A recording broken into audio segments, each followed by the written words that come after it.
Want to make sure that we are recording. Thank you. So we are recording this now, so you'll be able to take a look back at it at a later time. Thanks to all of you again for participating. In terms of welcoming everyone, we'd love it if you could just put in your name, your position, and your campus or your organization into the chat. I know that is going to be a lot of people putting their information in all at once, but we'd love to have you do that. And if you haven't already changed your name, we are asking everybody to go ahead and change their name. So we're excited. People from all over, they're coming through. California Student Aid Commission's here, CSAC. Wow, this is exciting. We have people from medical schools, Butte College, Napa Valley, Sierra, University of San Francisco, Sac State. So this is really exciting to see people coming from all over the state of California to be able to better support undocumented students. We have admissions in the house as well, right? This is exciting. Cañada College, San Marcos, UC San Diego. So that's going to keep going. We're excited. There's over 150 people on right now. So we're just going to let that keep, we'll see who's all the different people that are here, and welcome to everyone. We're really, really excited that you're joining us today.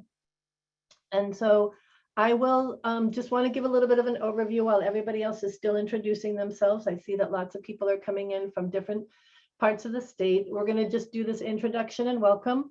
And then we're going to just do some grounding, creating a common understanding just about undocumented students overall, and then also why this work is so important, right? Why is financial aid and getting better financial aid rates really so important for undocumented student success? CSAC's going to drop some great knowledge where there are insights and tools.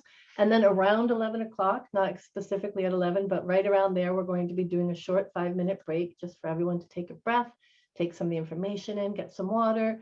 And then we're going to start dipping into more of the building undocu-friendly financial aid offices. Some of the promising practices that we've seen with our work across the state to be able to see why, how we all can improve the number of application and award rates for undocumented students at public and private colleges in California. We're going to have some time for questions and answers at the end. We want to do a quick evaluation so that we get ready for next week as well to make sure that we're on point with all that you want to know. And then we'll just do some next steps in closing. So again, welcome to everybody. I see people coming from all across the state. And thank you so much for being here today. In terms of some of our goals for today, this is what we're hoping to accomplish. We want all of us to gain a better understanding of the current California Dream Act application and award rates. We also want to be better equipped with language and messaging that can increase student comfort and participation. We know that's so important. Language is just really key. And then we want all of us to be better exposed to key information and resources that we could include on departmental websites, student portals, outreach materials, and student emails, so that people are actually getting the information that we want and feel and know that there's support available on campus for them. And then we're going to start brainstorming specific tactics about how you can actually go ahead and increase award rates on your campus. So ambitious goals, but we have a lot of exciting information that we're going to share with you. And we know that there's going to be an opportunity to be able to dig into this a little bit deeper in our second session on March 17th. So thanks again to everybody for signing in, letting us know. We're hoping that you could actually do a little bit before we jump into the meat of the matter is just kind of do a quick pre-assessment and then go to menti.com. Go to menti.com and use code 1873-5414. And Uni's going to drop that into the chat. Just go to menti.com and using that code to actually go ahead and say whether you agree or disagree with these following statements. And I'm going to pull that information up here while all of you guys are voting. Yikes.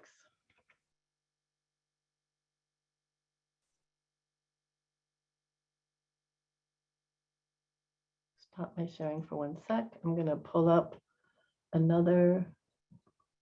Can I make this stop? Hello? Exit full screen. Go ahead and bring up the Mentimeter. and go ahead and share my screen again. Mhm.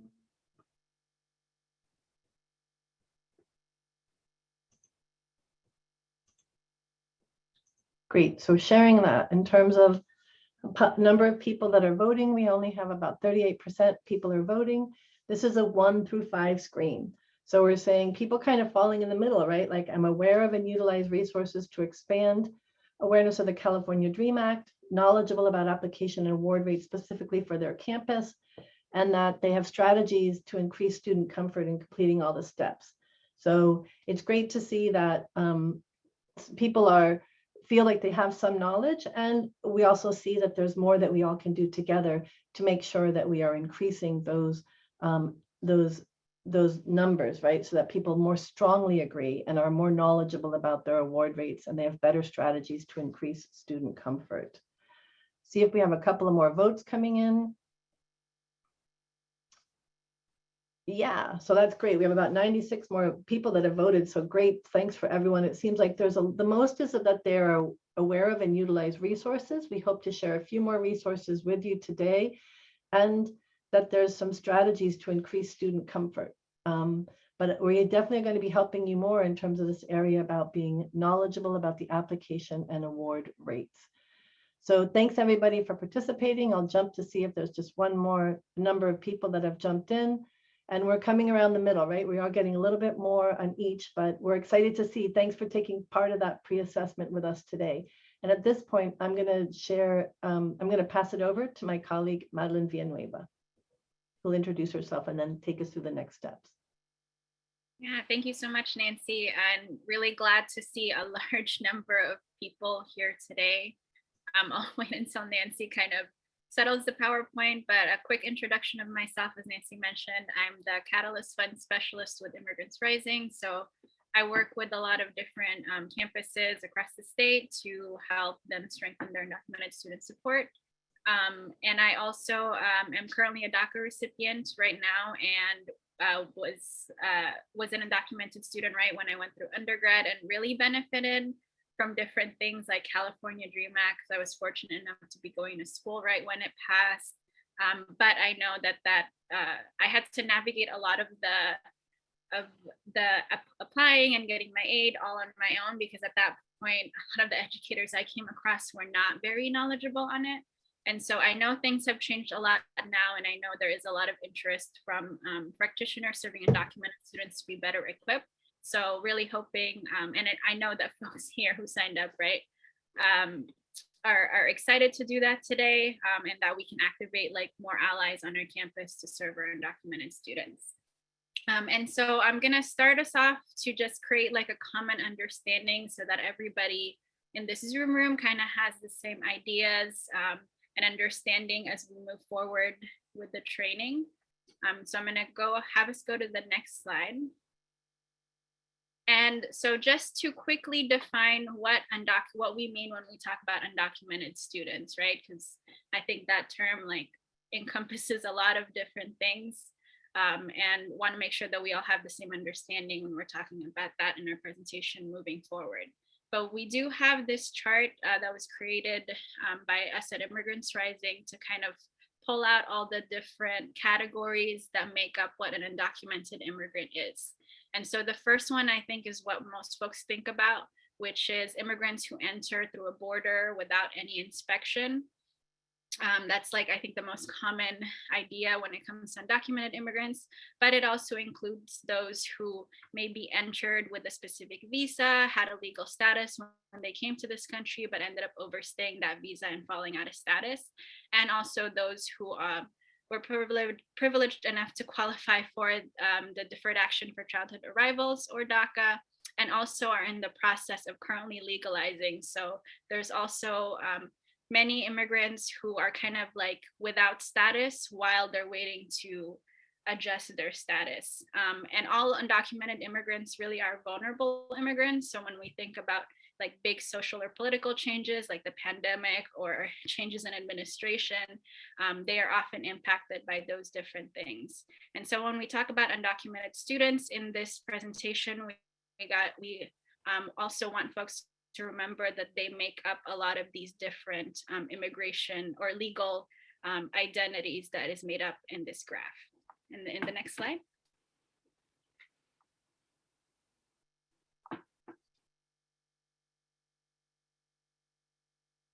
Are we able to go to the next slide?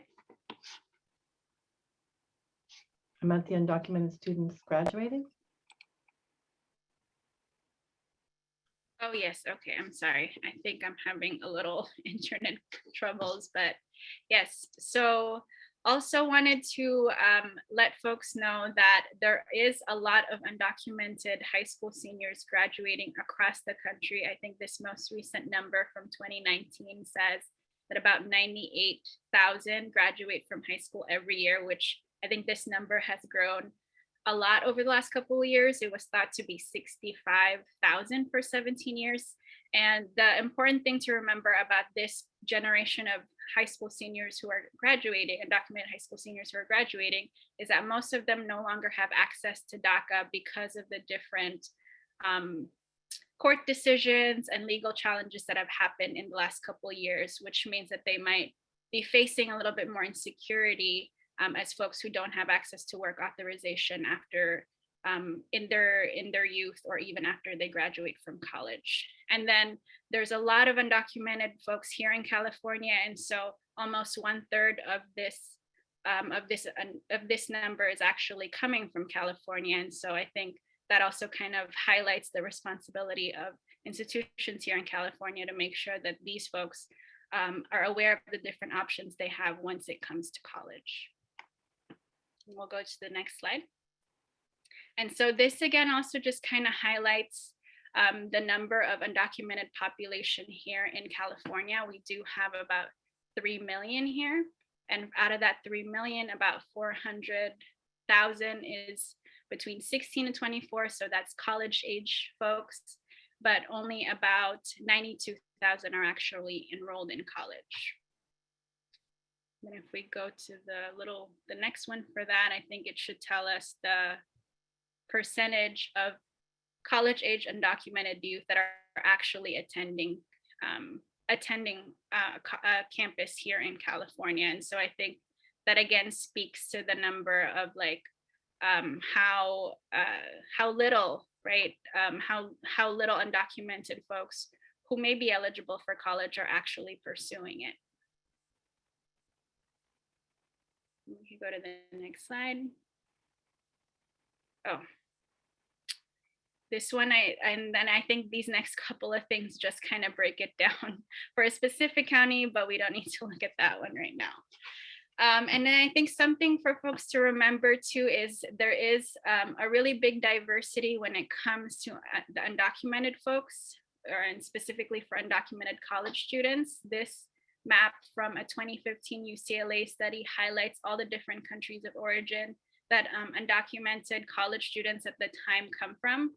And so I think when the media is portraying undocumented folks, it really is coming from one country only. But in reality, right, they come from all over the world. And so thinking about the way we outreach, the way we talk about resources to make sure that we're not just highlighting resources or support for undocumented students for one specific identity within the undocumented population. Then I'll have us go to the next slide again. And so this again just kind of highlights the different ethnicities and race that make up the undocumented student population. This is from a 2019 report by the President's Alliance, and it again breaks down, right, the different ethnicities, or I'm sorry, the different races that make up undocumented students. And as we can see, the majority of undocumented students are Hispanic or Latinx identifying, but then we have large numbers from Asian and Pacific Island countries, Black undocumented students, white undocumented students. So how do we make sure that when we're talking about financial aid to students that we're targeting all of these folks, so students don't necessarily have to kind of like come out in order to get this information, but all of these students, right, are aware of the different financial aid options for them. And so I think the next slide, I'm going to be passing it back to Nancy. Thank you so much, Madeline. I think that grounding is really important. And I know that when I was a financial aid counselor, actually, I could often be one of the first points of reference before they talked to an undocumented student advisor, because they came for the financial aid information. So just thinking about why focusing on financial aid is so important, I want to just give us a little bit of background around that. A lot of you already know that, but just kind of grounding us all in the same space. So this is some data that came from a public meeting from the California Student Aid Commission. This is data from 2018 and 2019. So you remember that Madeline talked about that 92,000 students who are undocumented and enrolled in California. And in 2018 and 2019, you can see that only 52,000 of those students actually applied. That means 40% of all undocumented students who were enrolled in higher education did not actually apply for the California Dream Act application. So that's just a huge gap in terms of numbers that are from people that are there to applying. So like lots of work to be done more in the outreach area. And then within the 52,000 of those who actually applied for the California Dream Act application, only 22,000 were eligible and offered state-based financial aid through the California Student Aid Commission, so Cal Grants or middle class scholarships. That doesn't really include the numbers of individuals who are offered Promise grants or CSU grants or UC grants, but just aid that comes specifically from the California Student Aid Commission. And unfortunately, we don't really have easy access to those numbers, but we know that at least within the CSU and the UC, students need to be applying to the California Dream Act application to be considered for that other aid. And then from that 22,000 who were eligible and offered aid, actually only 16,000 were paid a Cal Grant. So again, there's a big gap of 30 people that were eligible and offered, 30% did not even receive their state aid. So these are dire numbers. I think if you think about like financial aid is one of the biggest reasons that students can or cannot continue forward in their college education. This kind of period needs to grow more into a square, right? So that everybody who's enrolled can actually be applying and potentially receiving the aid that they're eligible for. I mean, it might scooch in a little bit at the end because not everybody's going to be eligible for the Cal Grant, but we definitely need to have it stop being so much of a triangle and a funnel that we're going through. And since this data was from 2018 or 2019, this actually doesn't take into account the dramatic drop that has taken place during the pandemic. So California applications, this is a study that was done by the Public Policy Institute of California. And California applications, you can see that they dropped a little bit for the FAFSA, but in 2020, they dropped 4%. And in 2021, they dropped 16%. So many less students are applying than even from the previous slide that we are looking at. So we're so excited that all of you are here today. And we know that all of you are working hard to get as many students as they could apply, but also recognizing that not only applying, actually making sure that students do all the necessary steps to get the financial aid for which they are eligible is also a really important role that each of us can play. And some of these problems that I've seen with students with their California Dream Act application are easily solvable. Like sometimes their financial aid file is incomplete and doesn't move forward because their name is not their legal name. Their social security number might be a mismatch, or they don't put in a social security number I-10, which is not required for the California Dream Act application, but those can be an issue. Also, a lot of now the new California Dream Act application, if you have income that's over the filing limits, but you did not file, that's going to stop your application. And then when I was a financial aid counselor as well, I saw that you'd list taxes paid as the same amount as income earned. So like trying to figure out those numbers on the DREAM application and line them up with your tax form can be a problem for peeps. Biological or adoptive parent information is not included. Students and parents didn't sign the application. And the number of the household is not the number of people in the biological family. So these are just some common problems which can be easily solved by a student reviewing the application, or for us working with the student to make sure that they have double checked all of this information. And we did a quick poll of undocumented students. There's only a few students that gave us responses. We had about 18. But when we asked them to rate, like how easy was it to receive the financial aid you were eligible for through the California Dream Act, they were saying that like about 2 of the 18 said that it was very easy. 4 were like, yeah, it was okay. But like 6 of them, the largest percent, 33% said that it was extremely complicated. And about 20% said that it was complicated. So 50% saying that it's pretty complicated for them to do.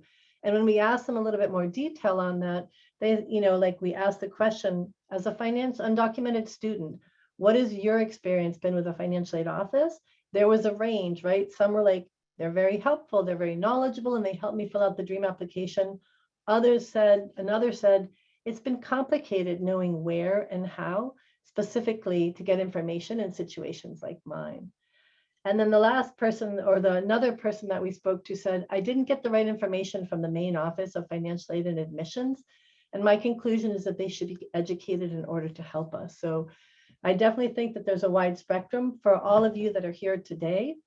We're so grateful that you're here because we know that more information is going to make it easier for the students to get the aid that they receive.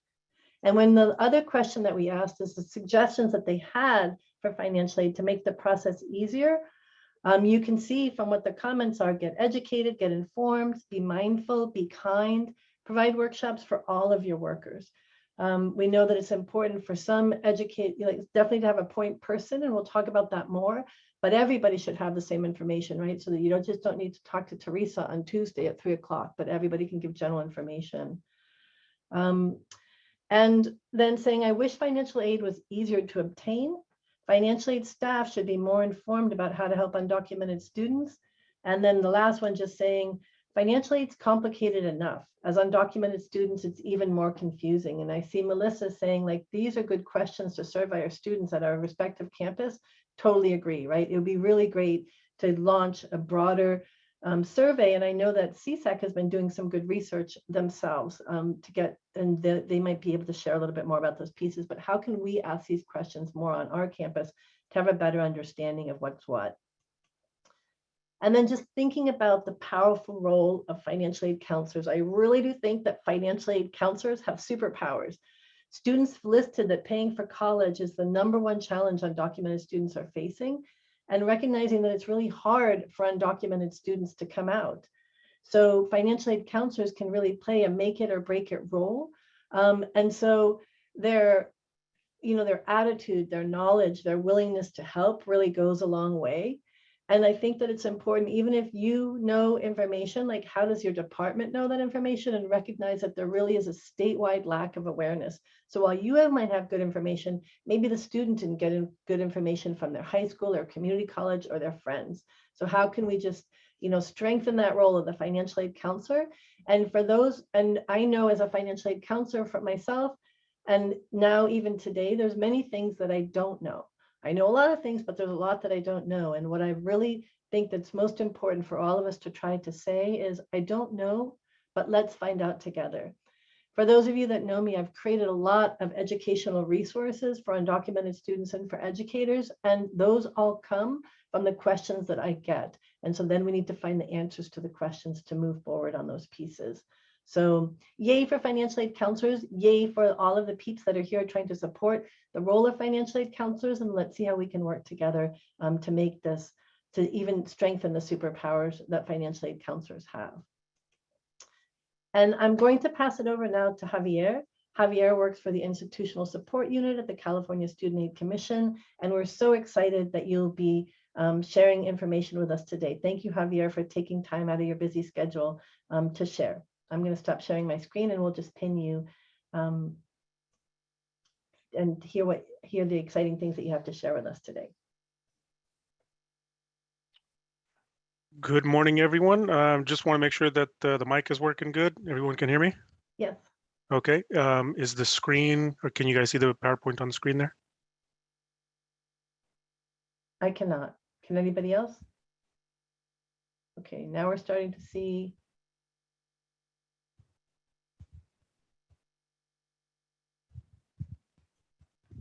What about now?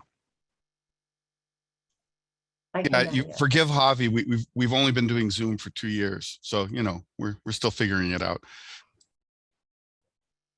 We can. Thank you so much. You can see the PowerPoint now? Yep. Excellent. Okay, perfect. Yeah, no, we've been doing, yeah, you're right, John. We have been doing this for 2 years. We should have a good grasp of this. It's a little bit windy here in Sacramento today, so hopefully the connection is pretty stable. My name is Javier Arguello. I'm working here in the Institutional Support Unit at CSAC. I probably talked to a lot of you here that are on the call today. Along with me is John Waldrep. He is working in the Training and Outreach Unit here at the California Student Aid Commission. So we have a fairly limited amount of time. There's a lot of good information that we wanted to share. So let's dive straight into it. So we wanted to start off just by going over some of the numbers, right? So, this has kind of been in news articles in the news recently, just the drastic change, the impact that the pandemic has had on financial aid just kind of across the board. The data that you're seeing right here is specifically just for the Dream Act application, but we've seen decreases on FAFSA applications as well.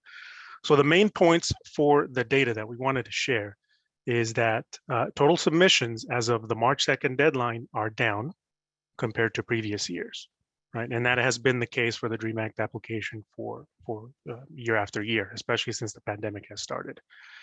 So the data that we decided to put here on this one here specifically just looks at the applications that were received and submitted by March 2nd. So we're using March 2nd as that kind of data point. We're looking at 2022, which received a little over 27,000 CADA applications, compared to 2021. At that point, we received a little over 32,000 applications. So it's a decrease of about 5,300 applications year to year, which is about a 16% decrease. I mean, that's huge from one year to the next, right? So this just kind of lets you know that even though we have been in a pandemic for close to 2 years, it's still having a severe impact on the submissions of Dream Act applications. The most pronounced declines for students are those students that are aged between 20 and 29 years of age. So those are the more drastic decreases that we saw, and especially for students that have EFCs less than 5,000. So that pretty much has the most a drastic impact. That segment of population of students aged 20 to 29, EFCs less than 5,000, that's where we see the biggest hit when it comes time to Dream Act application submissions. As a result, Cal Grant awards are also down, right? So if we have less applications coming in, we are also awarding less students. So we have also seen a decrease in the number of Cal Grant awards among high school seniors compared to the class of 2021. So we wanted to jump straight into GPA verification. So the GPA component obviously is still part of the Cal Grant program, right? It doesn't play a part with MCS, doesn't play a part with Chafee, but with the Cal Grant program, which is the biggest and largest program that we administer at CSAC, the GPA is still part of that component, right? So why is this important? So almost all Cal Grants require a GPA for initial consideration. The only exception to that rule would be your Cal Grant C. Cal Grant C, we don't need a GPA, right? Cal Grant C normally would be for students that are pursuing an occupational, technical, vocational program. But for your traditional Cal Grant A, Cal Grant B, we do still need a GPA. So that's why this piece is still important, still plays a part in Cal Grant consideration. So what can colleges do? Because the GPA component, along with submission of Dream Act applications, still kind of plays a part. So what can colleges do to ensure that GPAs are submitted? So making sure that schools submit GPAs timely to CSAC. So this past year also coincided with us rolling out a new web grants, right? So we moved over from the legacy web grants over into the newer web grants, which also brings about some bugs, right? That we have to hash out. So right now, so far, I mean, pretty much all of the GPA issues that we had back in October, November, those have been resolved, right? And so thank you for all of you all for reporting those, because that is really what allows us to submit those tickets over to our IT department in an expedited fashion. So our goal is to hopefully not have those bugs moving forward as far as the GPA submissions go. Now, ensuring that the submission of GPAs is also built into your financial aid office's planning calendar, right? This is a very simple task, but oftentimes it's something that can easily be forgotten, right? With all the different hats that you all wear. Just making sure that just this very simple task, just build it into your normal financial aid office planning calendar, just so that you can have it on the radar, will allow you to submit those GPAs to us in a timely fashion. Staying up to date. So are you currently receiving those CSAC memos, those special alerts that we send out? Making sure that you're signed up for that, because if there are any technical issues, if there are any drastic updates, any changes that we want to communicate out to the field, that is the primary mode of communication that we have with our financial aid folks out in the field. So if you haven't done so, we can talk a little bit about later on when we're going over our resources, how you can actually do that. Did you know, so this is one part that we wanted to talk about, that the GPA for CADA applicants, and this is specifically for our Dreamer applicants out there, right? Did you know that you can submit a GPA for a Dream Act applicant using the Dream Act ID, right? So we still get a lot of calls that come into school support from colleges that have this question, right? Which is why we wanted to put it onto this PowerPoint here, because it is a topic of conversation, right? So for the colleges that are submitting GPAs, just know that you can, if you have the student's Dream Act ID, you can submit their GPA along with your other students that have the traditional SSNs, right? The Dream Act ID has the same 9-digit length as the traditional SSN. It's 9 digits. So because of that, and our system just goes off of file specifications, because of that one reason there, it's better to submit GPAs for your CADA applicants along with that same file for your students with traditional SSNs. It's an instant match. So when we have that GPA that's submitted using the student's Dream Act ID, we can match it directly right away with the student's Dream Act application. It provides a more a quicker match to that financial aid application, which is what we need in order to process the student for Cal Grant consideration.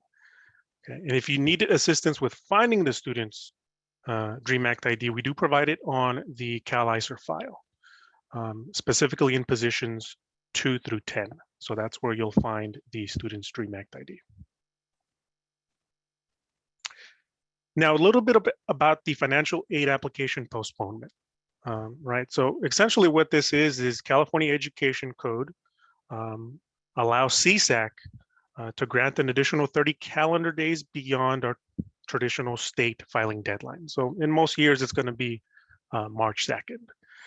So Education Code allows us to grant an additional 30 days if there's been some type of a qualifying event that negatively impacts students' timely submission of financial aid applications, whether that be FAFSAs or Dream Act applications.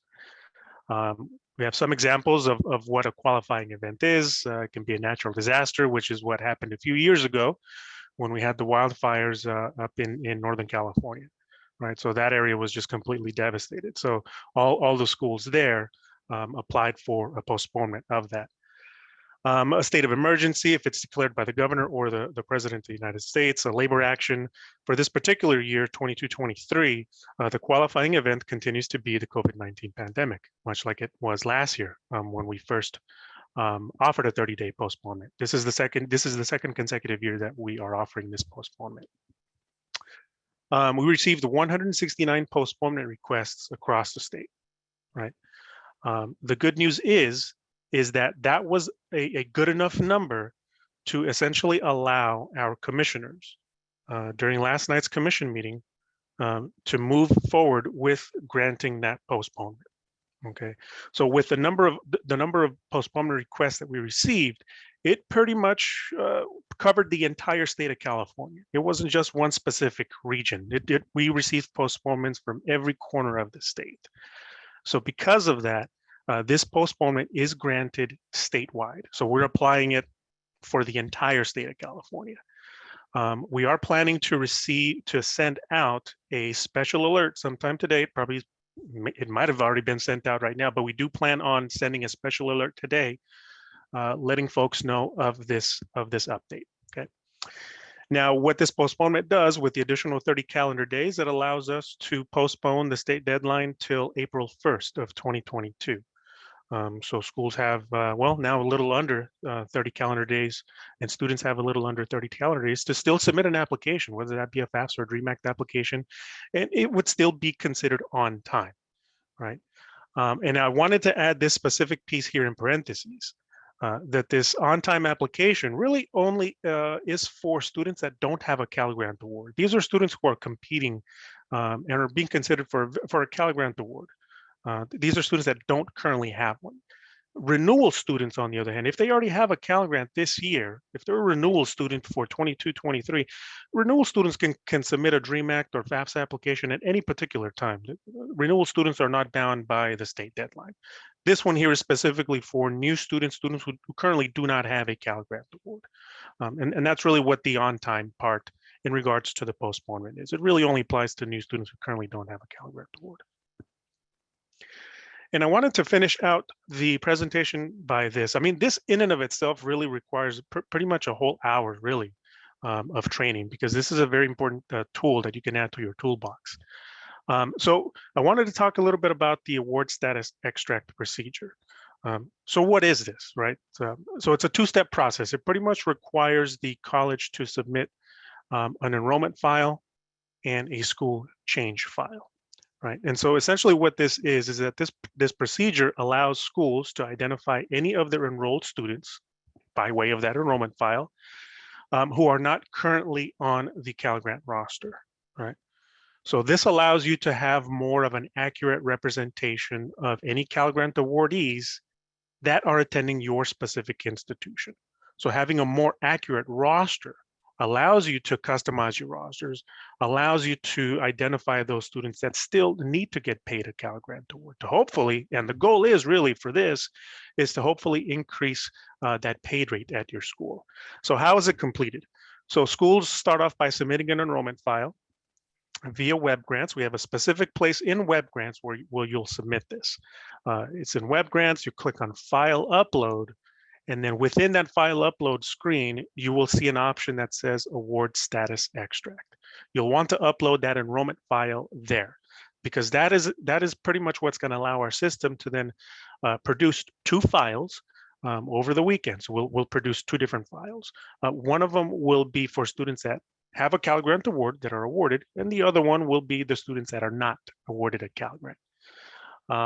You'll want to utilize the award status extract awarded, because that's the one that actually will show your awarded Cal Grant students. That's the file you are then going to import into your financial aid management system for analysis, namely to create a school change upload file, right? And that allows us to process that school change upload file, which in turn allows those students to then show up on your Cal Grant roster, okay?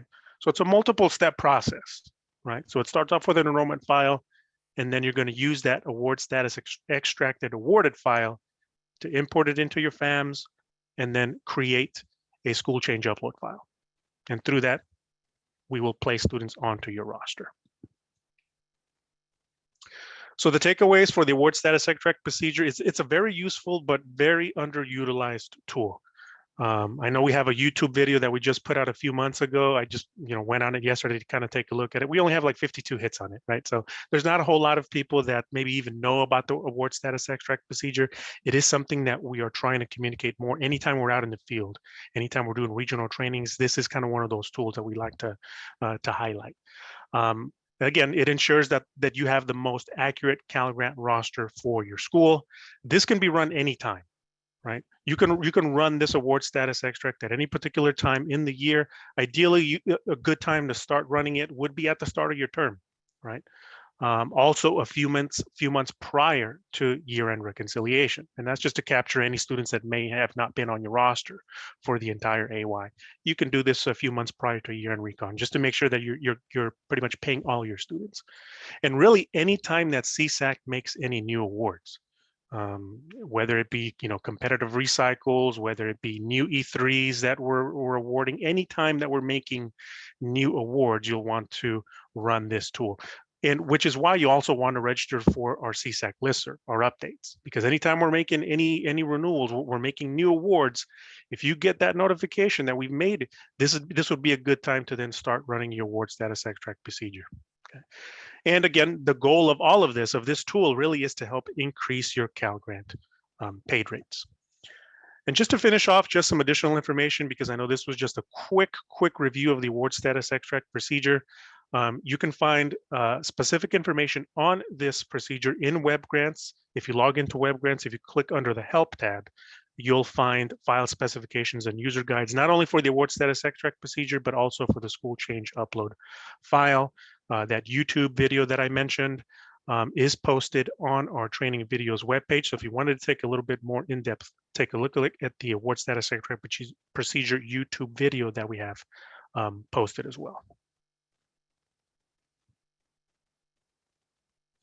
And we'll end this slide just by providing the contact information for school support if you need to get a hold of us, and our email address as well. Thank you, Javier. That's great information. Prior to speaking with you guys this week, I hadn't known about that award extract report.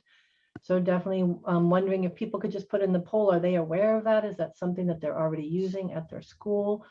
And getting some, just to try to get some more clarity, and love that you've shared the training video about how we can do that. There have been a couple of questions in the chat. One was actually just the opportunity to, somebody mentioned that a number of high school counselors and high school students shared many challenges with accessing the application online. Is there a way to prevent further steps students have to do in order to access the application and submit it? I'm wondering if you guys heard a lot of reports about that, Javier, and sort of what was moving forward. Yeah, we did hear a few incidences of students, of high school students having issues with logging into their accounts. When we tested it, a few days after that, we didn't really find a whole lot of issues. It could just be, what we were using to test here.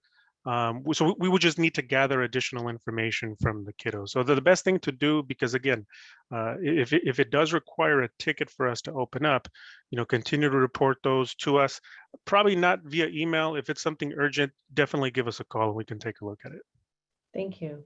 And I'm gonna add that above and beyond that, we know that the login, the password recovery, and even doing the initial application in terms of submitting the email and then clicking that link, and it's a little clunky, and we know that. So a couple of you have commented on that.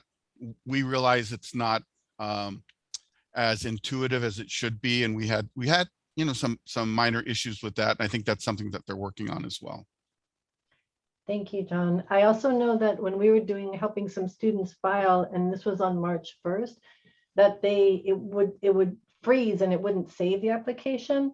And then it would ask them to resubmit it. I was thinking some of that might be just sort of an overload if everybody's trying to apply on March 1st, or is that a broader issue that you heard about? And that's right about, that's right around the time that we started getting the initial calls from schools, is right around kind of closer to March 2nd. So it could very have well been exactly that. Okay. And then there's just a lot of people that are just trying to get confirmation in the chat that the hard-coded deadline of 3/2/22 is not going to be held for this year. And I think that it would, you said that there's going to be information coming out since the commission meetings happened last night, but can you just reaffirm for people that is just for this year, that the deadline is April 1st? That's correct. And if you're signed up to our listserv, I think I've been going back and forth so the special alert may have either just gone out or it's about to go out. So it will have that information. It will clarify. It is for this year only, because of as Javi talked about the challenges we've had with COVID. So it does give them until April 1st to. Okay. And then someone said, is it too early to start running the award status extract for 22-23? I would say yes, just because especially at the UC, CSUs, you may still not have students that have submitted their intent to enroll yet. I probably wouldn't run the award status extract for 22-23 just yet. 21-22 right now should be the focus. Okay. And then I know that some CSUs and maybe some of the UCs as well, they use the March 2nd also as a priority deadline for their state aid.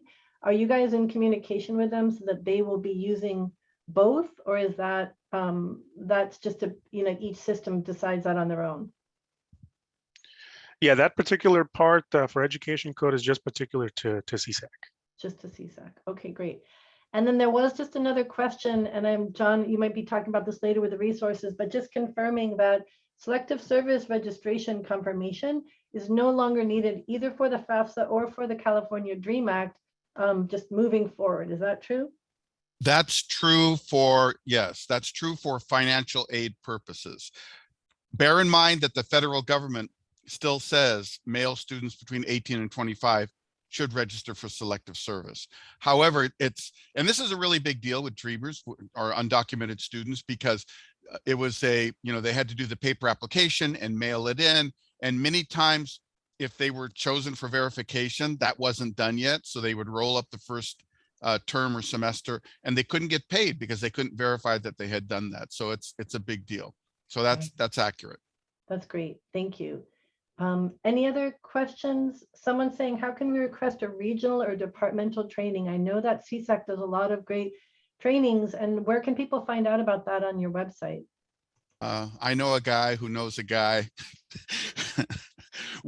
So I'm in the outreach and training team. I probably presented in front of many of you at some point. Javi as well got out quite a bit. And so I'll put my email in the chat. If someone is interested in a training for their department specifically, you can contact me and I can try to coordinate that, especially if it's virtual. That's not a big deal. We're going to ramp up with the financial aid workshops in August, so people are interested in that. And then our regional trainings, which is for college financial aid administrators, will be going out and doing in-person events as well. So in person? Yes, in person. It's hard to believe. I have to buy some pants. I've been wearing sweats for 2 years. So I'll put my email in the chat, and then people can contact me about any of those trainings, and I'm happy to correspond with them. Great. And then there was a question about, is CSAC giving any consideration to having its staff to respond to calls beyond its scheduled times on 3/1 and 3/2? Lots of challenges on those dates. I'm just reading the question. I hope I captured it correctly. We did have extended hours. We also took calls on a couple different Saturdays. I know because I was assisting. So the unit, yeah, they did extend the hours. And Javi, I don't know if they're going to do anything now that we have an extension, if that's part of the plan. Yeah, I think that was the question. Now that it's going to be extended beyond the March 2nd to April 1st. I think historically it only applied to the March 2nd deadline. Normally that's kind of where we see the spike in calls, but if the demand calls for it, it's something surely that we can bring up. Okay, great. Well, we certainly appreciate you guys sharing that information. It's so powerful to have CSAC in the room with us, because you guys are the mera, right? Giving us that information that we need. And I'm wondering if people we have a couple more minutes. We only have a minute or two more for questions, but we're also asking you, if you could, to just go and let us know on Mentimeter sort of what struck you from these insights and information. So you can throw that information in the chat as well. Just what is it like? This is a lot of information, hearing about the award extracts, hearing about the extension, hearing about some of the information that Madeline and I shared around like why this is so important, or the decrease in numbers. I'm wondering if people could just go ahead and go to menti.com and then put in the number 1-873-5414. You actually have to hit the little arrow because it's the same Mentimeter. It will just take us to the next slide, and it will let you know, just telling us sort of like what struck you from some of this information. Or if somebody has a specific comment that they'd like to make, either in the chat or quickly through the raising your hand and doing it live. Are you surprised by this? Is this helpful information? How do you plan to get that information out to your students? That April 1st is now the new deadline.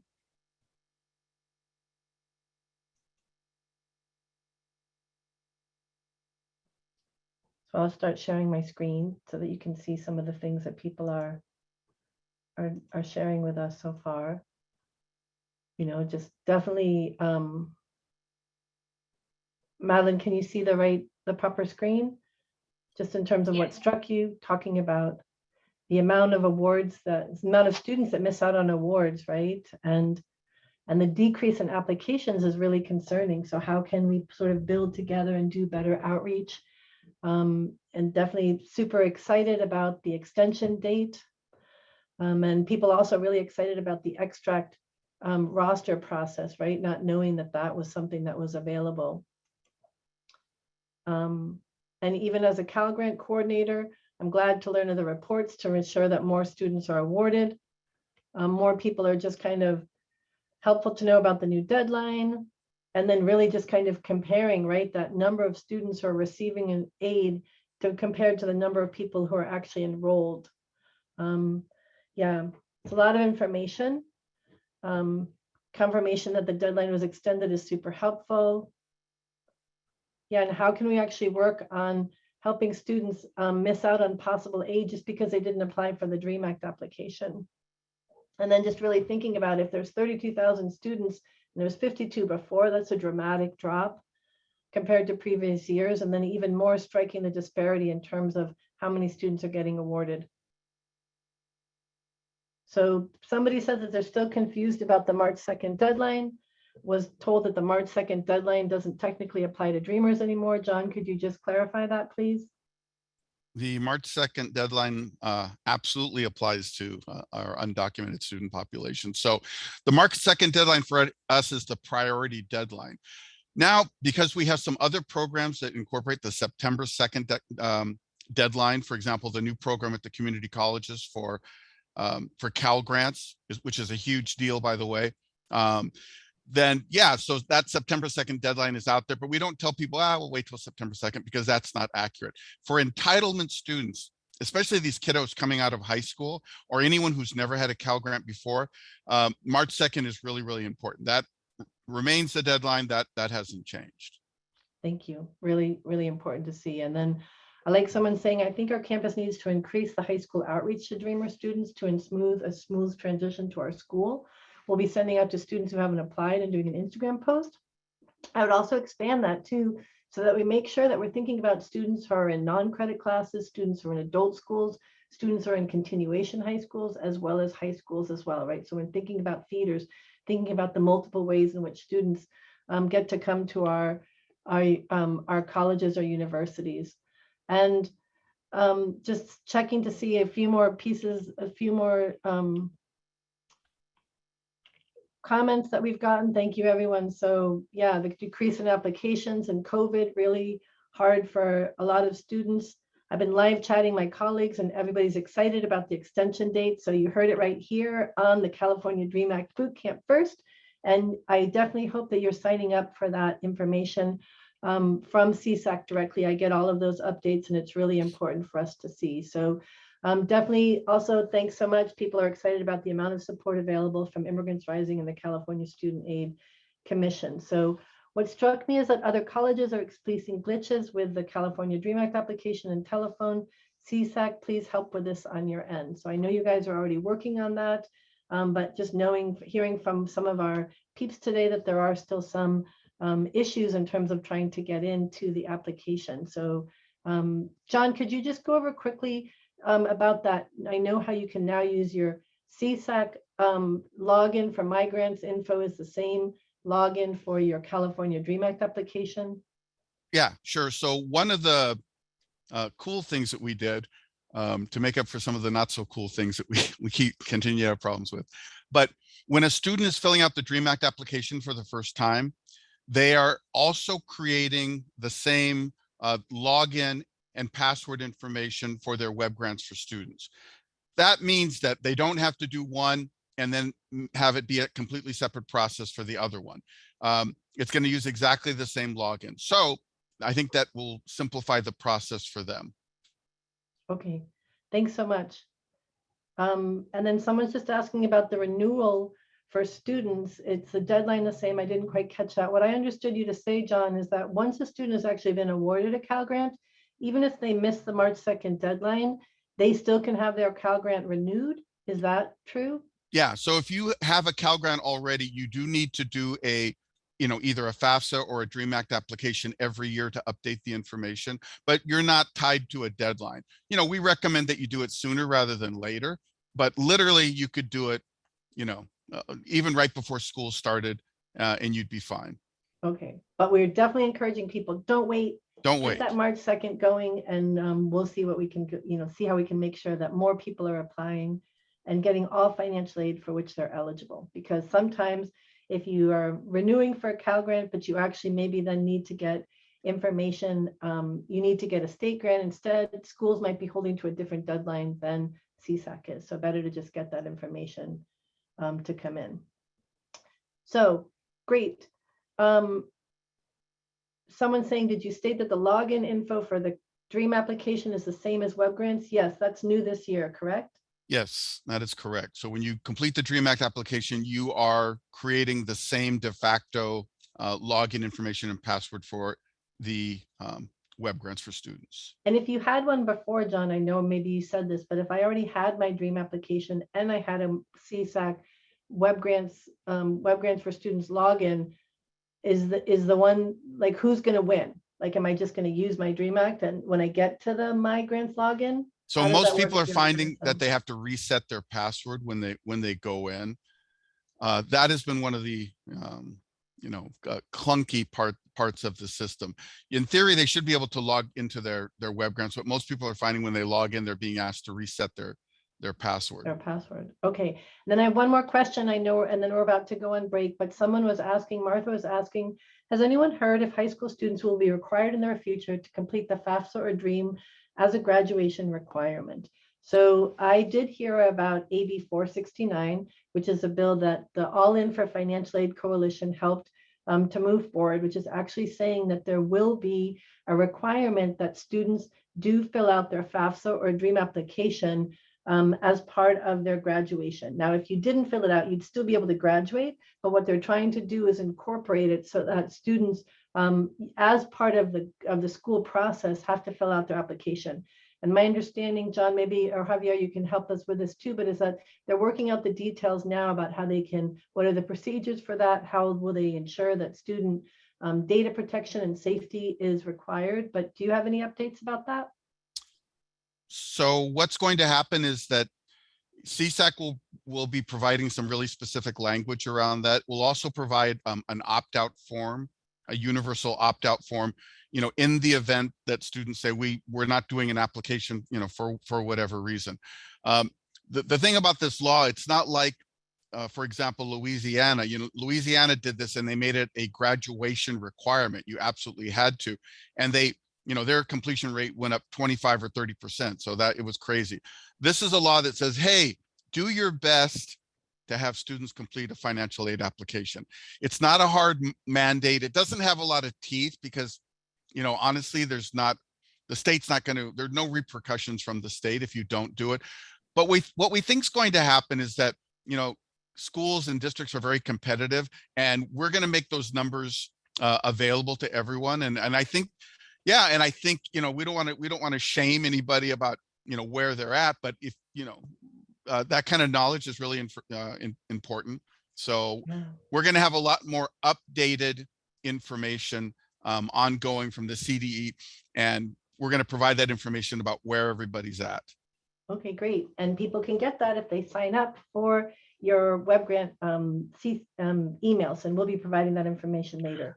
Yeah, Nancy, and just wanted to add one more thing to that. So we do have kind of a draft form right now of the opt-out form. If people wanted to take a look at it, it is currently up on our website. It is up for public comment right now. So if people wanted to take a look at it and provide any comments, that's where the form currently resides, and that's where we're at right now with that opt-out form. Okay, great. So maybe during the break, I'll look for that and try to throw that in the chat. We are going to take a 5-minute break right now.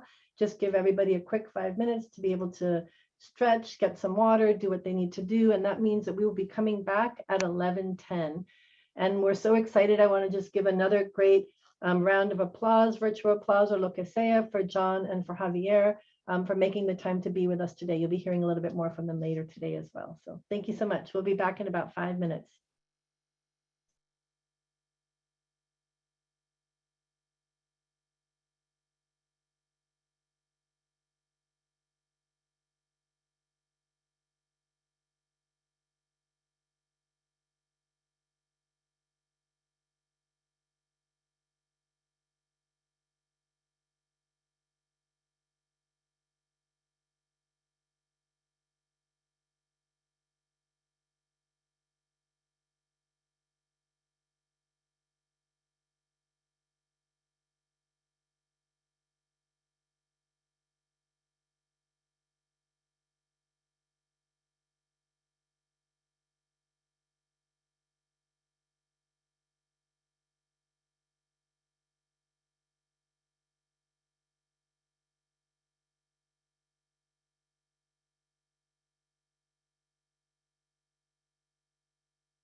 Wow, that 5 minutes went fast. Want to welcome everybody back. Hope that you had time to grab a glass of water, get the information that you need. Javier, thank you so much for dropping the link to the draft of the opt-out form for public comment. You can just you can click on that link and it'll actually show you what that opt-out form will be for students who are saying, you know what, I don't want to, as part of my high school participation, fill out the FAFSA or the California Dream application. So that's great.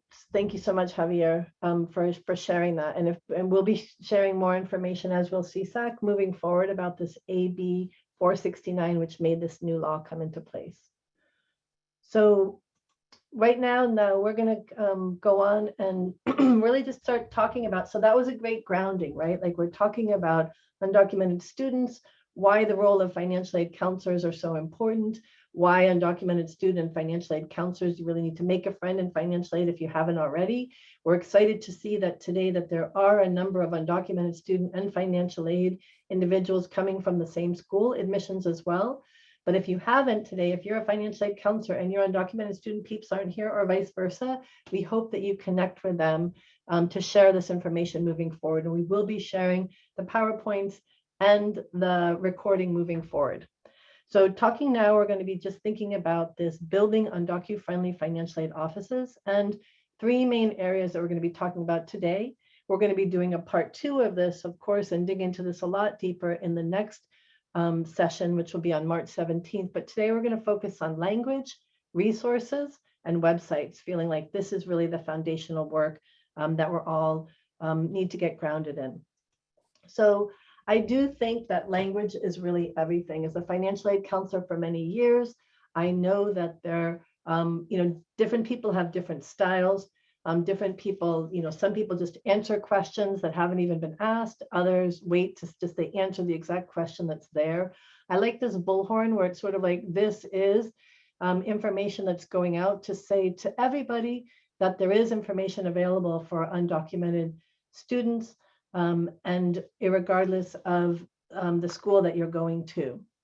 And where I think that this really needs to start is always saying FAFSA or DREAM. As a financial aid counselor, when I first started, and you might have heard me say this before, but as a financial aid counselor, I always used to just say when I saw a student, did you apply for the FAFSA? Did you do the FAFSA? And when I would ask that to somebody and then they'd say no, my next question would be like, well, why? Why didn't you apply for the FAFSA? Like everybody needs to apply for the FAFSA. So as financial aid, as undocumented students, support personnel, as admissions people, as allies, I think it's really important to always say FAFSA or DREAM. Did you do the FAFSA or the DREAM application? Because for students who are undocumented, they're listening for clues to say like, oh, there's a DREAM application. This person knows about the DREAM application as well. And also because if I was just to say the FAFSA and then the student said, no, they didn't, and I said, why? I'm basically asking a student to out themselves. So it should always say FAFSA or DREAM coming out of your mouth. It should also always say FAFSA or DREAM when you're doing financial aid, DREAM application drives or on your application and outreach materials. So making sure that they're always paired together. It's never just one or the other unless it specifically has parallel information for the both. Also, I think it's really important to make your support visible. When I used to do outreach for San Francisco State, I had a little sign that said, I support San Francisco State, SF State supports undocumented students. Very similar to the sign down here that said, dear undocumented students, in this classroom, there are no walls. But I think that it's important. Could there be something in your signature line? Could there be something that when we get back to campus that you actually have a little sticker that you put up? There's a button that you wear, or that you're just, when you speak about information, you say there's a scholarship and it's available for all students regardless of immigration status, so that there are no requirements, that students feel like they have to come up and then ask specifically. So yeah, SF State's in the house. So I think that that's important. How can we make our support visible? And then this part just of like, I'm an unafraid ally who works with and supports undocumented students and families so that students don't have to know that Nancy is the one that they can go to talk to, but that support is visible more broadly. I also think it's really important for us to recognize our language around the multiple paths that students come to college with. If we're always just talking about college coming as if people come from K through 12 and go straight into college, we're missing out on a lot of students that maybe did adult school that come back to school, students that are doing non-credit classes or ESL and then build their way into credit classes and then make their way to the four-year university or even beyond. I actually forgot the little part that actually says to graduate school, right? Because students can use the California Dream Act application also for graduate school. There's aid specifically for students at the CSUs for the State University grant for undocumented students through the Cal grant, excuse me, not the Cal grant, through the California Dream Act application. Sorry for my language on that. So definitely just our language around, like everyone coming to school is important so that people feel included and know that they also have eligibility through SB 68 to do that. And I'm seeing, say, when you ask a student if they did FAFSA or DREAM, when they ask you to explain the difference between what's the best language that you recommend in presenting that to students again, that's a great question, right? Because I think that the other part about always saying FAFSA or DREAM is that then for students that don't know about the DREAM, they realize there's actually other aid that's available. So when students would ask me what's DREAM, I would say the DREAM application is for students who can't apply for FAFSA but attended school for 3 years or more here in California. That's one way of saying it. I don't always talk about it specifically as undocumented so that students, it depends on kind of who I'm talking to. But that's normally what I would say is that the DREAM application is another form of FAFSA for students who went to school here in California, but aren't eligible to apply for the FAFSA. And if they ask me more, then we can go into more of the details about that. I also think that another thing that's really important about language is the March 2nd deadline. Now, I know a student can apply for the Promise Grant and a California Community College at any time, like right during the semester, right before the semester, and still get the aid. But it would break my heart when I was working with community college students who did all they could to transfer. They got there and they're like, okay, I'm going to do my application now, right? In the summer when they're coming for their orientation, because that's how they used to do it at the community college, and then realize that they're actually going to miss out. They can't get any four-year university state aid at some schools if they miss the March 2nd deadline. They can't get the Cal grant. So how can we just get everybody in the habit of trying to meet that March 2nd deadline, or now the new and extended for this 1 year, April 1st deadline? How can we make sure that we get people on that financial aid bus? Because it's peeling out on March 2nd, and we want to make sure that they are on that financial aid bus. And then just this idea that the California Dream Act requires AB540. This is so important, right? Because if the student doesn't just need to be eligible for AB540, they actually need to be able to have their AB540 classified and verified at the school. That information needs to get over to the financial aid office before that financial aid can go out the door to the student. But does your website mention this anywhere? Does it actually say, like straight up, like you need your AB540 affidavit in order before you get your Dream Act? Or is it really just about apply for the Dream Act, like check for holds? And then also, do your counselors actually mention this, right? So when you're talking to a student, yes, I know financial aid is in the financial aid office. Admissions or at the CSU and the UC is who handles the affidavit. But so I would say, like, hey, did you talk to the admissions office?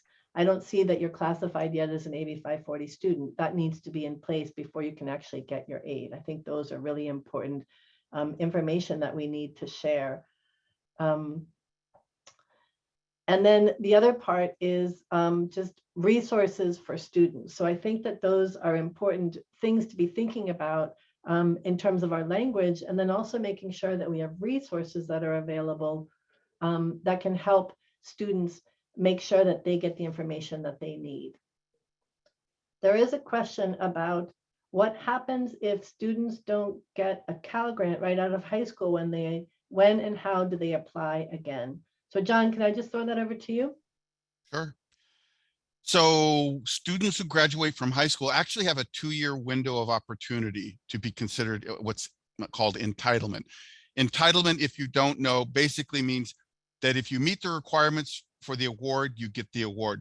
The state doesn't have a maximum dollar amount. The state doesn't put a limit on the number of those awards. If you qualify, you get it. So for your students who graduate from high school, who either don't apply, don't go to college, you know, whatever the circumstances, the following year, they still have the opportunity to become Cal Grant eligible. Now, there's a couple sticking points here. Number one, they have to apply for that particular academic year. But number two, the high school has to upload a new GPA for that student. In other words, the GPA that they uploaded for all their students the previous year, those don't count anymore. The high school has to do an upload for their previous year graduates. A lot of high schools and districts already do this, but if you don't, you're going to not allow that student to participate in the following year.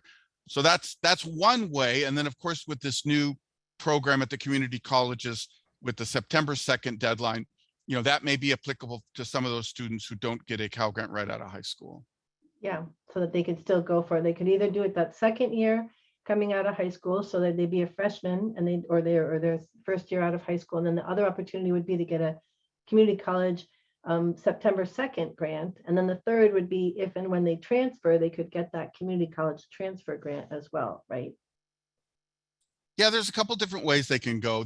Honestly, the best way would be if they take a gap year or they don't, for whatever reason, don't go to college directly out of high school.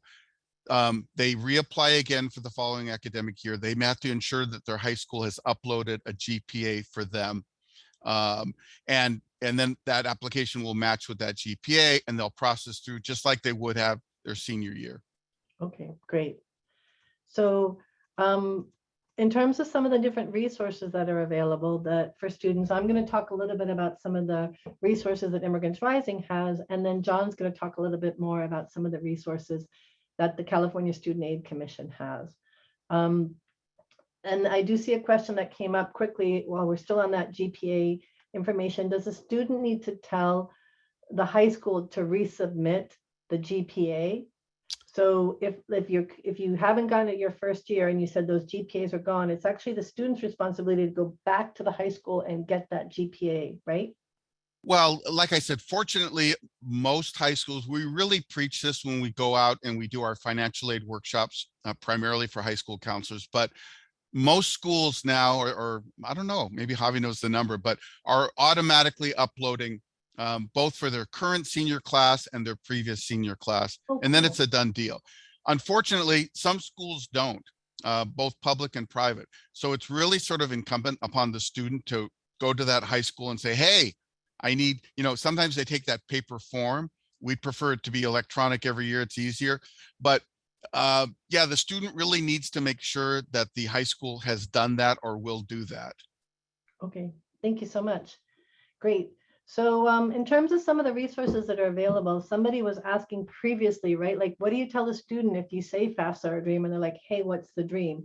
One way that I think that's easily to avoid this is to actually embed this FAFSA versus DREAM document on your financial aid page. And so just showing that California Dream Act is for undocumented students, documented students, students who have a U visa, TPS or protected status. And FAFSA is for students who are citizens, citizens with undocumented parents, legal permanent residents, eligible non-citizens per FAFSA, and T visa holders. So one of my colleagues is going to throw this FAFSA versus DREAM resource into the chat. We'll also have it linked when we share this resource with you. But I think it's really helpful to see how you can guarantee that you're using the correct financial aid application. I think the thing that's also important is if a student were actually to fill out the wrong application, like some students are being told, hey, you have a social security number with DACA, now you should fill out the FAFSA. That is incorrect. Students with DACA should still be filling out the California Dream Act application. But if they were to fill out the wrong information, or the wrong application, CSAC will honor their original date. And there's actually information on here about how they can bring out the old application and bring in the correct application. So FAFSA versus DREAM is a great resource. Also, here's the California Dream Act map. Now this map I've mapped the California Dream Act, and I was really excited to be able to get some excellent feedback from the California Student Aid Commission about this as well. The thing I really like about this is it identifies the different phases, which is actually applying for state aid, making sure that your GPA down here is received by the California Student Aid Commission. Phase 3 is actually like claiming your financial aid, making sure it's a valid application, and that you can then actually go ahead and do income verification if that's required. And then the last phase is really like getting that financial aid money in your hand. And you'll see, even though you can't see all the specific steps, you can see there's a lot, right? It's a lot more than just submitting the application. And the thing that I really like about this chart is each box says who's supposed to be doing what. CSAC is going to do this. Student must do that, right? Like the school will do this. So definitely checking out that California Dream Act map can be helpful. Also, we have a document that we created around navigating income verification. This can be really difficult for undocumented students, especially when they're like, what about if I'm a tax filer? What if I don't file taxes? What if I get just income cash paid, you know, household size? So this can be a great resource that can help you out with that. And then Sofia Montero from CSAC is also putting in information for undocumented students, where John's going to be going over some of the CSAC information as well. So that will be helpful. And then meeting the cost of attendance. There is a great video right here, which we don't have time to show, but I think it's a great resource for your students to see, where we actually say, okay, here's the estimated cost of attendance. Here's your cost of attendance, right? Like, do you need to pay for housing? Are you going to get a book voucher and such? What's the Cal Dream Act money that's going to come from your Cal grants, from institutional aid? Subtract your tuition and then see what other money it is that you need to pay. And then see if it's opportunities to be able to other ways to pay for school. So definitely an undocumented student budget worksheet can be really helpful for you and for your students. And students would fill out each one of these for each of the schools that they're considering. And then another one is really this information that we've created for students who are mixed status households, or students who are citizens themselves but have undocumented parents. This can be complicated. Students who are citizens should definitely be filling out the FAFSA application. Their parents would just use zeros on the Social Security number. They would use a paper signature page, but they also need to be figuring out to make sure that they actually get classified as residents and pay resident fees. And then it doesn't automatically come out when you have a FAFSA that you'd be getting state aid if you're considered, unless you make sure that all the steps are necessarily followed. So this is a great step-by-step information flyer that lets you as a school better communicate to students about how they should be filling this out if their parents are undocumented, but they are eligible as citizens. And then I also think it's really important for us to be thinking about identifying the key steps that students need to do after they finish their Dream Act application. And if you follow us on social media, you'll see like this brought us to the steps that you would do in terms of checking your confirmation page, making sure your parents sign the application, because so many students, every time a new change is made, the parent needs to sign the application again. And lots of times students can miss that step. And so it just tells you all the different steps that are there. And also, this is what the confirmation page looked like, at least in 2021. Now we've crossed out all that information, but if there's action needed, it'll say right here, this is what you need to do. And so it's just on one of the different tabs on the Dream Act application. I think this confirmation page is incredibly powerful. If you do a lot of those errors that I mentioned before about the common areas, it's going to tell you a lot of them right here so that you can go back and immediately fix that application. So you want to make sure that you resolve any to-do items that are in red. So those are just a quick tour of some of the information that Immigrants Rising have. We have many more, but we certainly want to make sure that you also are aware of some of the great resources that the CSAC has, both on their CSAC website as well as on the dream.csac.ca.gov. And so I'll just turn it over to John now to talk us through the different pieces that they have. Okay, all right. So first of all, let me backtrack a little bit. What Nancy said about saying or mentioning the California Dream Act in the same breath as the FAFSA is a really incredible tool, because, you know, the one thing that happens is that we get sort of FAFSA happy, and it's FAFSA time, the deadline for the FAFSA, fill out your FAFSA on the website when we're talking to students, when we're doing financial aid nights.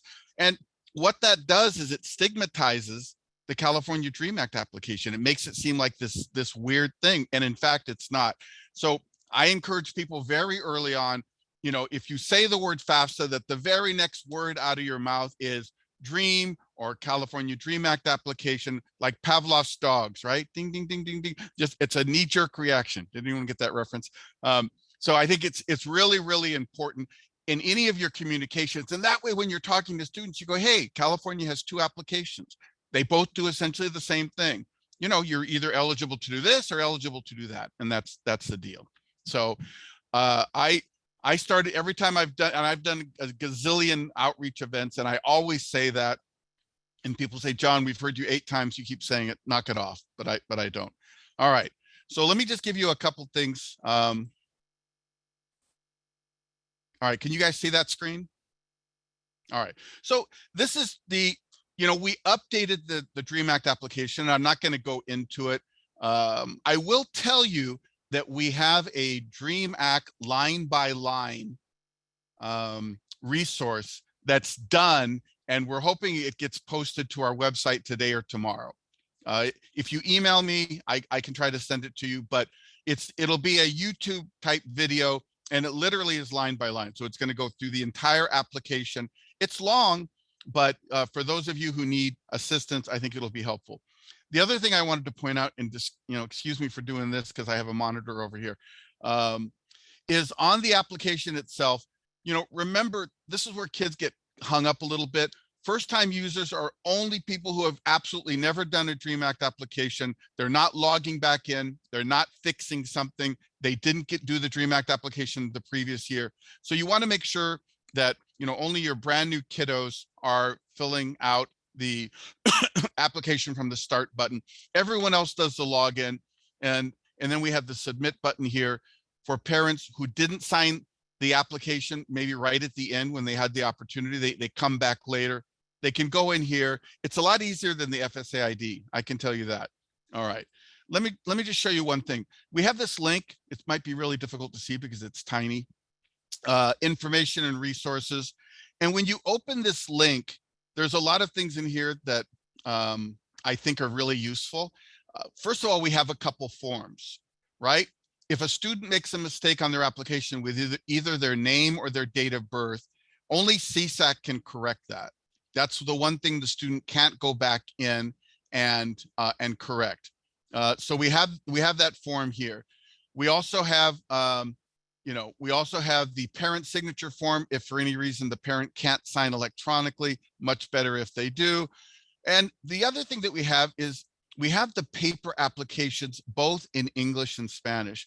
Now, I know a lot of people, you know, kind of go, oh, okay, whatever. But that's a really useful tool for a couple different reasons. One, if you're talking to someone about their application on the phone, you know, or via Zoom, if you have that paper application printed and in front of you, oops, it's the Spanish one. Let's do the, I mean, they're both available.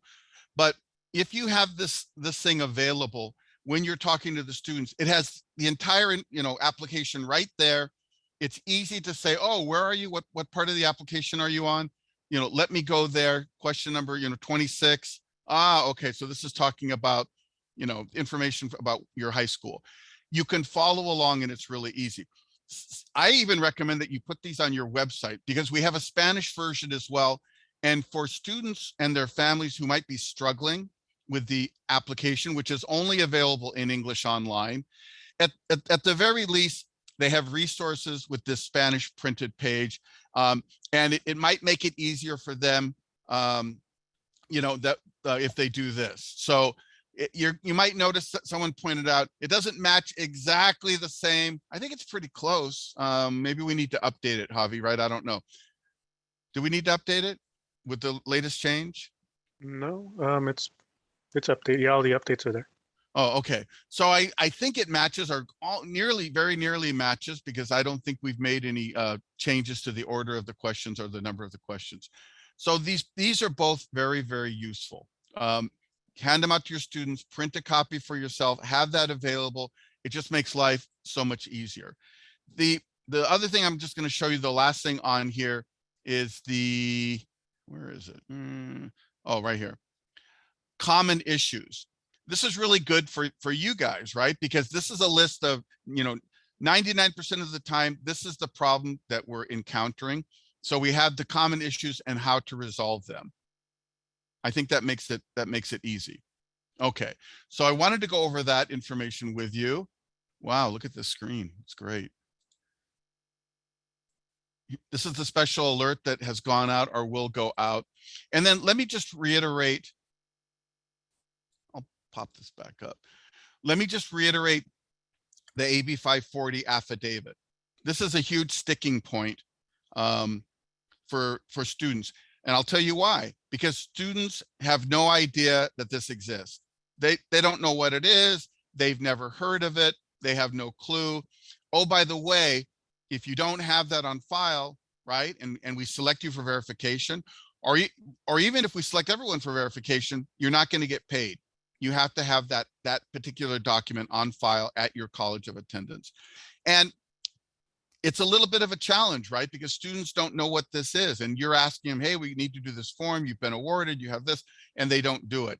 And part of the problem is a little bit of miscommunication. We had huge problems at the community colleges, I want to say 4 or 5 years ago. There was just some misinterpretations about that particular form. I think that's better.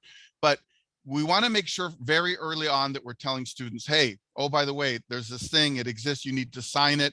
I don't want to say it's simply a rubber stamp, but it's just a thing that they sign and it stays with the college, and it allows them to get their financial aid, right? We want to make sure that they're eligible for state aid. Okay. Now, above and beyond that, yikes. Oh my, you can tell how prepared I was for this. All right, I'm going to stop sharing actually, because I know I only have a couple minutes. So, above and beyond that, we have some other resources.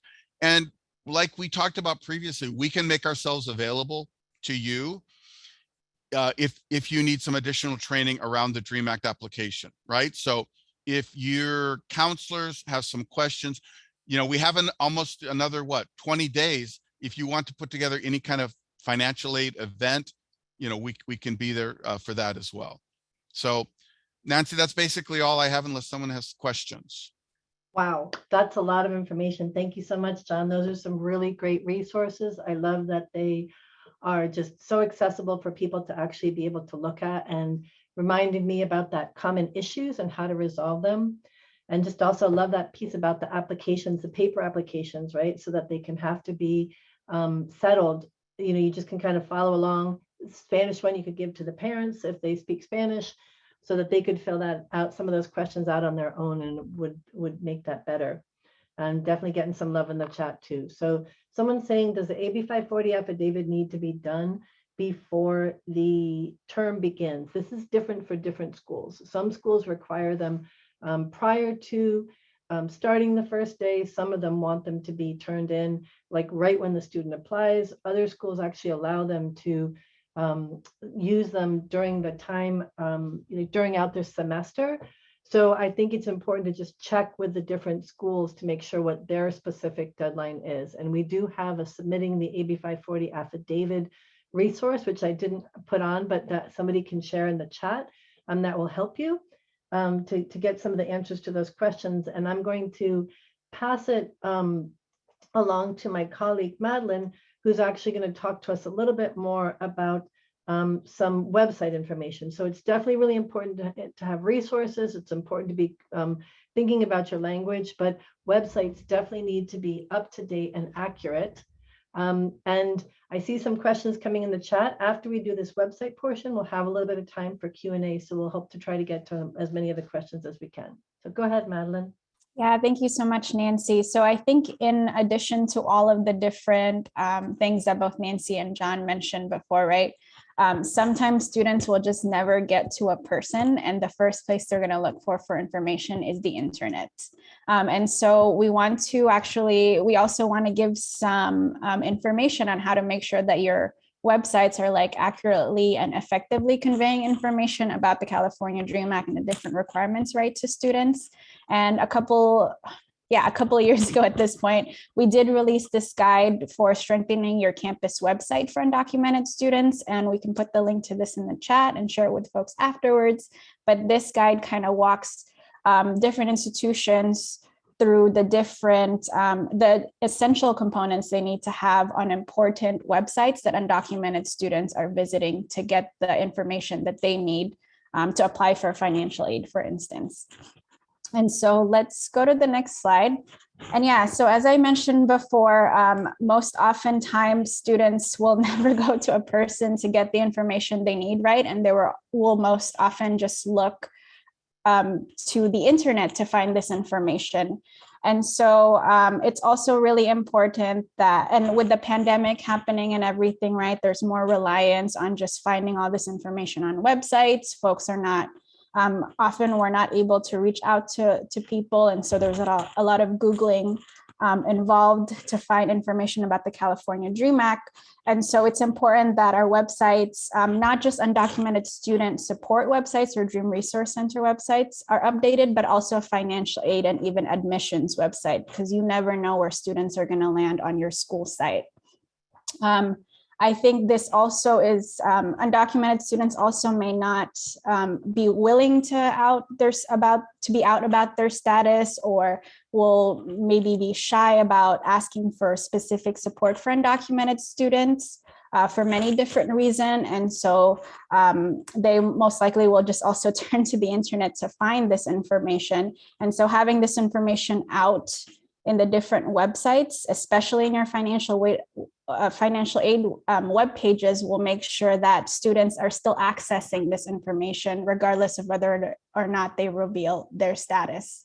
And I think another point I also did want to make is having this information out on different pages on your website, but especially financial aid, could also signal to a student that you are supportive, your campus is supportive and aware of undocumented student resource, and will maybe even encourage them to actually attend your campus because they see that there's these resources and information available for them as undocumented students. And so let's go to the next slide.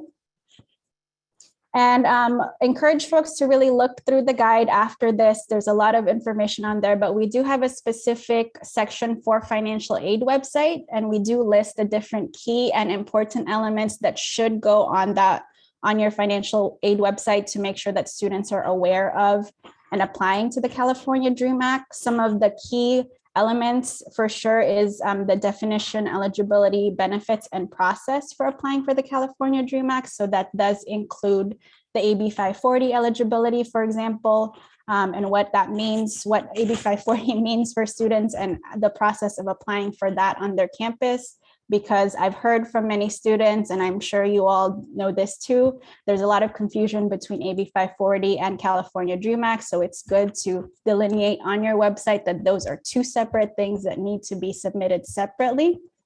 And we do list out many of the resources that was shared with you all today as different things to either link or embed on your website and even social media at this point, so that students really understand the steps they need to take to apply for the California Dream Act, and just make sure that they're completing all of that and receiving their aid in time. And we also included a lot of information around scholarships too, right? I know we're not talking about that today, but that's another big question that students have around financial aid. And it helps demystify that there are scholarships available for undocumented students. We do have another section too, like if your financial aid website is already amazing and you just want to take it to the next level, we have a couple of resources listed, some of them also shared today, that you could include to just kind of provide additional information. So that includes the income verification resource, for example, any scholarship tools that helps students apply for those, any campus scholarships or campus resources like checklists, for example, that you all have already developed is also great to include on there. And Again, this resource has a lot of information. So one thing that we did include with it is a really helpful checklist that we'll put in the chat, but again, look through it after this training. So you can actually go and maybe do like a little audit of your website, check off what you already have, and then kind of see what is still missing, what makes sense for your campus to include, right? What already exists within your campus, what can you take from the Immigrants Rising, from the CSAC website, for example, and kind of think about like what else needs to be added to really strengthen that website for your undocumented students. And then I'll have us go to the next slide. And another thing that the guide does provide is just some general examples of great financial aid websites that we've seen out from the field. I've taken a couple of them here that I just will quickly highlight. And so, for example, like the Folsom Lake College financial aid website actually does, and as we mentioned already many times, does talks about FAFSA and Dream and throughout their website. So it's already up front and center through there. But they also have a specific page for the California Dream Act that actually lists out the AB540 requirements, kind of talks about FAFSA versus Dream, for example, and relays a couple of other information undocumented students should know about financial aid. So if a student does manage to kind of land on this page first, right, when they're searching about college, they will already have a lot of that information available for them. Next slide, please. And then similarly, Chabot College also does FAFSA and Dream, right? They have a great California Dream Act page, but they also have this amazing financial aid steps for both FAFSA and California Dream Act. So it helps clarify the different steps that students need to take in order to successfully apply. Again, for the California Dream Act, the Chabot College financial aid webpage is very explicit about the AB 540 requirement for that. And I believe they also have contact information for their Dream Resource Center in case students would like to connect with them through that. And then the last example I have on the next slide is for Cal Poly Pomona, which is also very explicit about FAFSA and California Dream Act in their financial aid website. But what I really like, and they'll have a specific page too for California Dream Act, but what I also really like is they have information. They also have FAFSA and Dream on their scholarships webpage, and they also include scholarships for undocumented students, including Immigrants Rising's list on their scholarship webpage. So not super specific to Dream Act at this point, but again, it kind of normalizes, right, that scholarships do exist for undocumented students here. Like the school is like promoting it and kind of helping at least, you know, have students think about what resources are available for them on their campus as undocumented students. And I believe that is the end of my portion. Really hope that folks kind of take a look at this guide a little bit more deeper after this training, right? And see like, where is our financial aid webpage standing when it comes to the California Dream Act. And really quick plug, the guide also does talk about undocumented student support services website. So whether or not your campus does have a Dream Resource Center, for example, there should always be a web page that lists out undocumented student resources available. And that should also include things like financial aid and information about the California Dream Act. Thank you so much, Madeline. That's really helpful. And I just think the point that you made earlier about how that many students might never actually see a person, especially now with the pandemic, websites have so much more importance now, right? Because they are the first place that many students are looking, and lots of people are just used to getting their information in that way. I know we're almost done in terms of the section, but we had some questions. Let me try to pull up some of those different questions that we can find. Let me find the chat, sorry. There was a couple of questions that are, and as Madeline said, we did share our strengthening the guide with you, and we're also, I put the checklist in the chat. We are hoping that between now and next week that you actually can, yikes, whoa, sorry. Let me skip by that. That you can look to the website guide. And we're going to go to some of the questions, but we also just think that it's really important for you to remember that despite the challenges that undocumented students are facing, that there are still a lot of resilience, a lot of strength moving forward, and that we can do more as undocumented student service providers, as community-based organizations such as ourselves, as state-based organizations such as CSAC, and feeder schools as well, to try to be able to ensure that undocumented students can reach their academic and career goals. There were a couple of questions in the chat. I can't find them right now, though. My chat is not working well. Let me read through. Yeah, I think one of the main ones that maybe that came up was a colleague shared that the Cal Grant deadline was extended from March 2nd to September 2 this year. Is this true? No, that's not accurate. So the deadline, the March 2nd deadline, the traditional March 2nd deadline was extended for 30 days to April 1st, right? So students who miss the March 2nd deadline, they have 30 days until, well, they have until April 1st in this case to complete their applications. I hope that we all jump on that and encourage students to complete applications. The September 2nd deadline is a separate deadline that's specifically for community college students who haven't had a Cal Grant previously. If they apply by September 2nd, they can be considered for a Cal Grant award. And it's a brand new program. It's a huge deal. I mean, literally tens of thousands of students are getting Cal Grants who wouldn't have gotten Cal Grants previously because of the time they've been out of high school or their age, et cetera. September 2nd is also the deadline for some foster youth programs, Cal Grant B for foster youth, for example.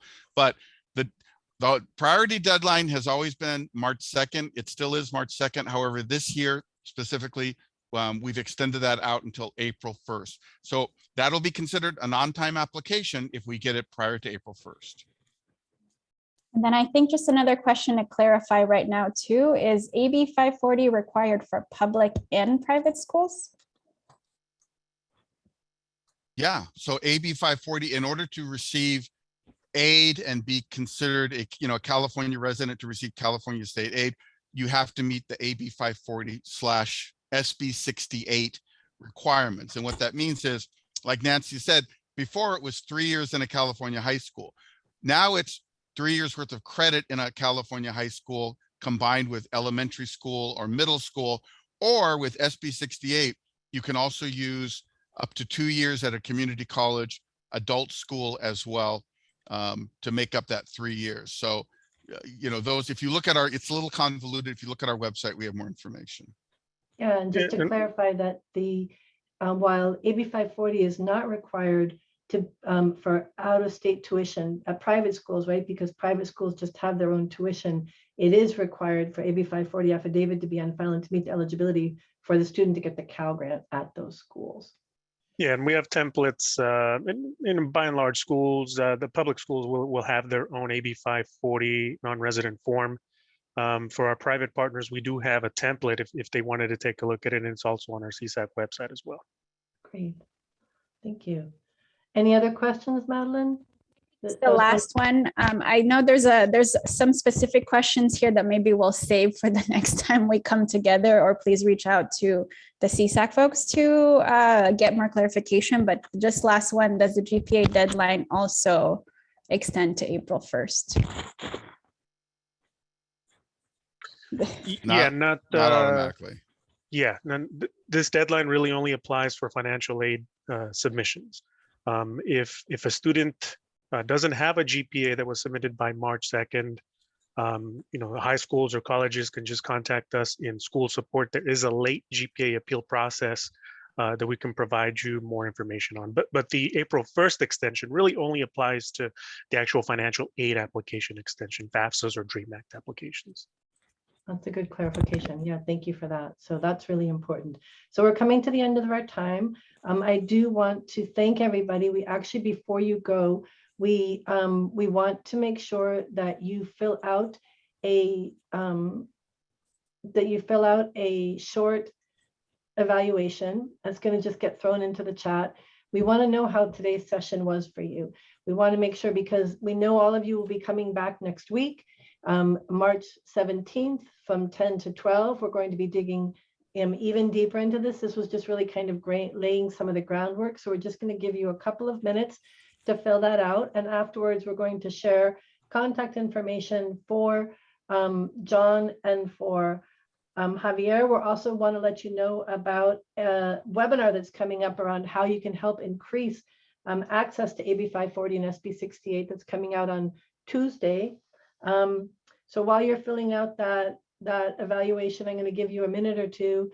That is already in the chat. John also threw his contact information in the chat. We want to make sure that we're giving you some homework, please, before the next workshop. So when you come back on March 17th, we are hoping that you will be able to complete the financial aid portion of the website checklist. So you'll actually go in and see, like, do I have a definition of the California Dream Act? Do I talk about the eligibility? Do I talk about the benefits of it? You know, what's the process to obtain it? Do I have some of these Immigrants Rising resources? What about some of the CSAC resources? And you know, you're not required to fill out the scholarships part, but you could if you'd like to. And then also, we want to make sure that you are thinking about the award status extract that Javier went over. Maybe you will have taken a peek at that YouTube training web video that was there. Maybe you'll actually connect with your financial aid department to see if they're already up to date and working on that extract. If you're a financial aid counselor yourself, you know, connecting with your CSAC coordinator, your Cal Grant coordinator to make sure that they're on point with their award status extract. And please think up some good questions. We want to make sure that we are answering the questions that you have. And for those questions that we weren't able to talk about today, we'll definitely be talking about those next week if we can. And then there is going to be, you know, if you have any questions about AB540 or SB68, and you're like, wait, you know, like, how do you calculate all those different pieces from high school and college and community college and non-credit classes? We have updated our in-state tuition tool, and it can help students understand their eligibility for AB540. You can register at bit.ly/ISTT-web to get more information about Immigrants Rising updated in-state tuition tool. And then the last part is I just want to give you contact information and just give a lot of love out to all of you, as well as to our colleagues from the California Student Aid Commission for making time with all of that they're up to today to be here and answer our questions. And this is our contact information for Madeline, for myself, for Javier, for John. You can email for both of them at school support. John also threw his personal email in the chat, which is worth a lot. So definitely hit up John if you have some specific questions. And please, please, please make sure that you fill out the evaluation form. We want to make sure that we are answering the questions that you have. And also, we want to just document the need for this kind of work. We're so glad that all of you were able to be with us today. And I'll just give a minute or two for my colleagues to share a final word as well. Well, thank you, Nancy. We crossed paths so many times during the course of the year, and it's always great. And we love working with Immigrants Rising, and we shout out you guys every single time we do anything out in the public. So we appreciate it. Thank you to the people who joined us today. Like I said, you have my email. If you have any questions, email me directly, and that would include for trainings or any outreach events. I'm happy to assist you with that. So thank you guys. Have a great rest of your day.